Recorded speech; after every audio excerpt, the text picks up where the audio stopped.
daming garbage, no? Galing yan sa baha, guys.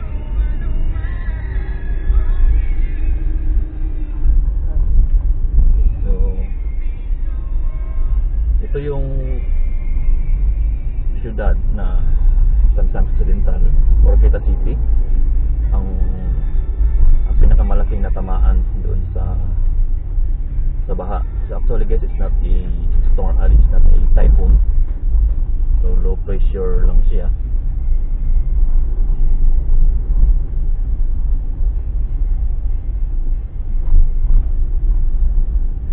So makikita natin guys kung ano yung sitwasyon doon sa city mismo. So ano nangyayari doon. I think nalinis na rin siguro. Nakita nyo sa left side at sa right side, daming mga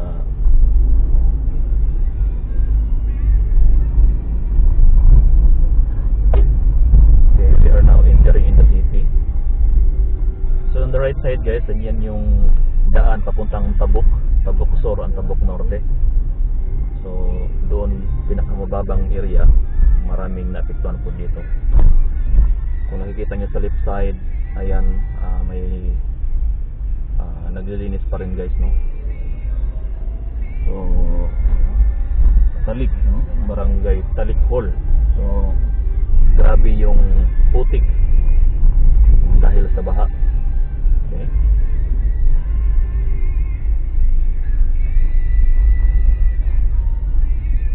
So kita nyo guys sa right side natin, patuloy pa rin yung paglilinis nila.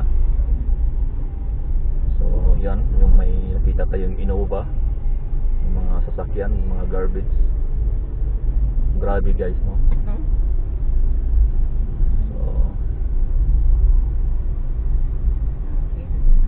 So ito yung tulay na halos lumagpas yung baha. Okay.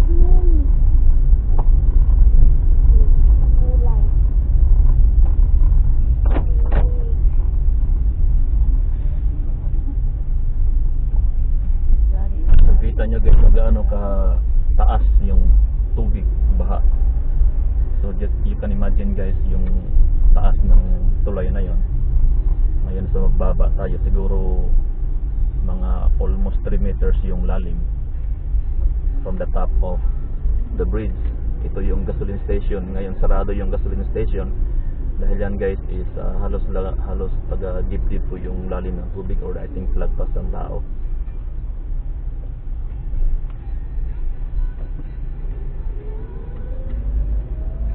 So whole of the city guys is affected on that flood.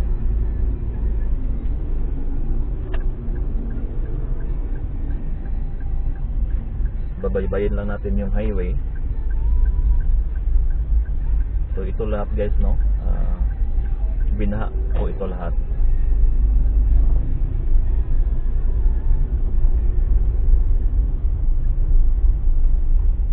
Ngayon malinis na po yung area.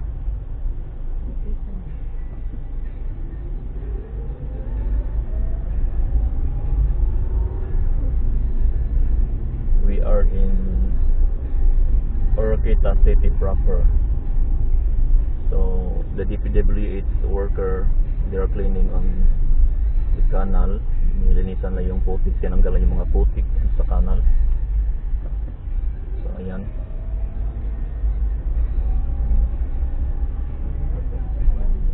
So dito guys, ito yung city. Napakaraming naapektuhan po dito.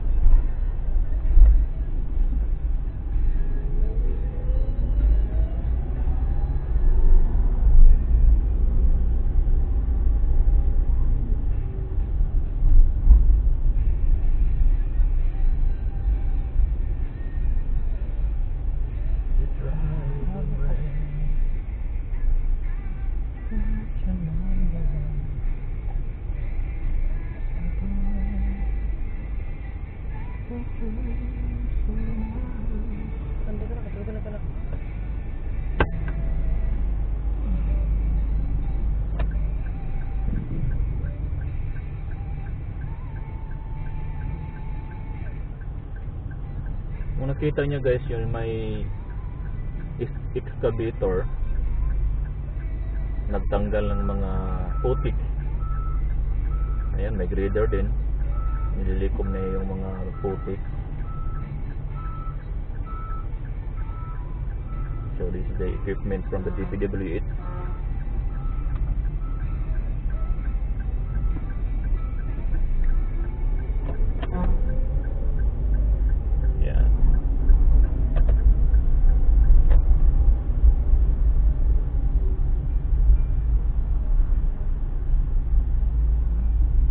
Tanawa mo sa right side.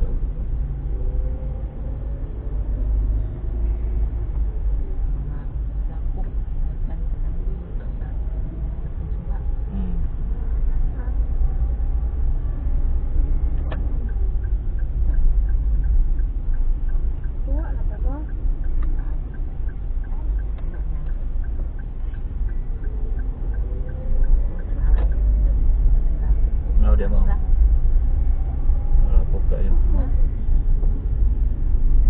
So on the right side din yung Oroqueta City Plaza. Puno yan ng ano guys, ng tubig nung nagbaha. Maraming po. Baka mo man.